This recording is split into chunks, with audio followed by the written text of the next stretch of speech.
ఆంధ్రప్రదేశ్లో 2 రోజుల క్రితం youtuber Bachchalakuri Joseph alias youtuber Ravan, ఆయన అందరూ కూడా యూట్యూబర్ రావణ్ అని పిలుస్తున్నారు.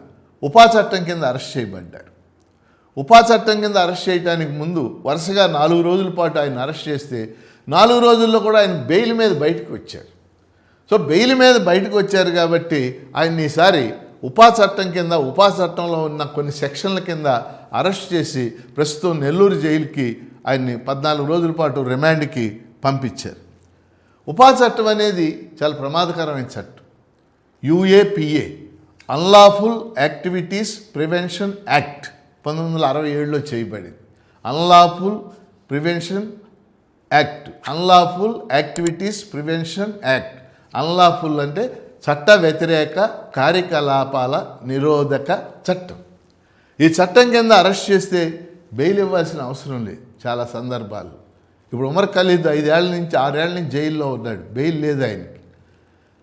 అట్లాగే ఈ చట్టం కింద గతంలో చట్టం చేసినప్పుడు మొదట్లో సంస్థలను మాత్రమే నిషేధించేవాళ్ళు, అంటే పీపుల్స్ వార్ లాంటి సంస్థలు వీటన్నిటిని కూడా. కానీ ఇప్పుడు వ్యక్తులు కూడా ఉగ్రవాద జాబితాలోకి వాళ్ళని తీసుకురావచ్చు. అది పెద్ద మార్పు. ఇప్పుడు యూట్యూబర్ రావణ్ని అరెస్ట్ చేశారు. ఆయన మీద పెట్టినటువంటి సెక్షన్లు కనుక మీరు చూస్తే భారత సంహిత, అంటే భారత ప్రస్తుతం న్యాయస్మృతి మీ అందరికీ తెలుసు, దానిలో కొన్ని సెక్షన్లు పెట్టారు. అవి చూస్తే ఆశ్చర్యపోతాం మనం. నిషేధిత మావోయిస్టు సంస్థ CPI-MLను, మావోయిస్టులు అంటాం కదా మనం, కీర్తిస్తూ ఆ భావజాలాన్ని ముందుకు తీసుకెళ్ళడానికి ప్రయత్నిస్తున్నాడు. ఇది ఒక ముఖ్యమైనటువంటి సెక్షన్ వాళ్ళు పెట్టింది. అలా సెక్షన్ 147 భారత ప్రభుత్వానికి వ్యతిరేకంగా కుట్రలు ప్రేరేపిస్తున్నాడు. రావణ్ను భారత ప్రభుత్వానికి వ్యతిరేకంగా కుట్రలు ప్రేరేపిస్తాడు. ఈరోజు ఈనాడులో వచ్చిన సెక్షన్లు ఇవన్నీ కూడా, ఈనాడు దినపత్రిక. సెక్షన్ 147 రావణ్ అనే ఆయన భారత ప్రభుత్వానికి వ్యతిరేకంగా కుట్రలు ప్రేరేపిస్తున్నాడు. సెక్షన్ 152 భారతదేశ సార్వభౌమాధికారం, ఐక్యత, సమగ్రతకు భంగం కలిగిస్తున్నాడు రావణ్. 140 ఇలాంటి సెక్షన్లు ఇంకా కొన్ని పెట్టారు.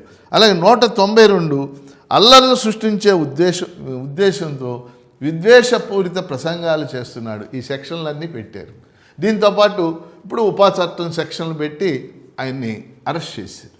ఇక్కడ నేను చెప్పదలుచుకుంది, సరే ఆయన ఏం ప్రసంగాలు చేశాడు, పవన్ కళ్యాణ్ గారిని ఏం విమర్శించాడు, అది ఒక భాగం.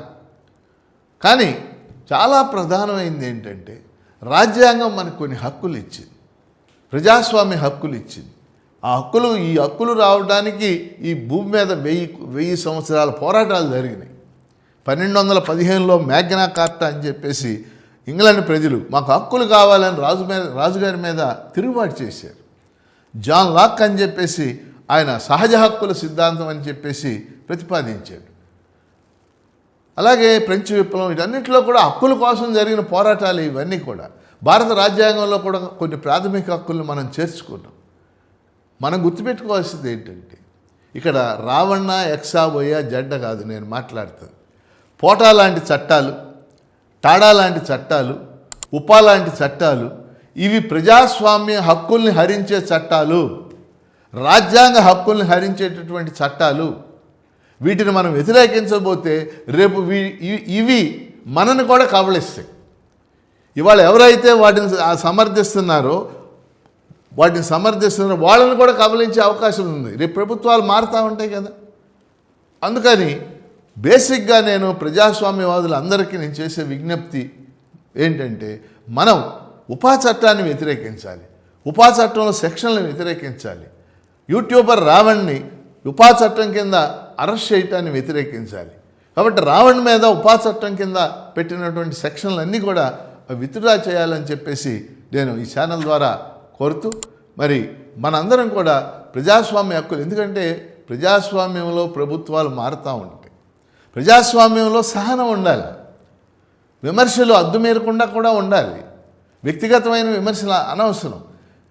వాటిని ఎలా కంట్రోల్ చేయాలా, ఎలా నియంత్రించాలా ఆలోచించాలి. కానీ దానికి ఉపా లాంటి చట్టాలు పెట్టి వాళ్ళని తీసుకెళ్ళి బెయిల్ లేకుండా జైల్లో పెట్టడం అనేది అది చాలా దుష్పరిణామాలకి దారితీస్తుందని చెప్పేసి తెలియచేస్తూ రావణ్ అరెస్ట్ని ఉపా చట్టం కింద అరెస్ట్ చేయటాన్ని ఖండించాలని చెప్పేసి కోరుతూ KS Lakshmanarao YouTube channel subscribe చేయండి, ప్రోత్సహించండి.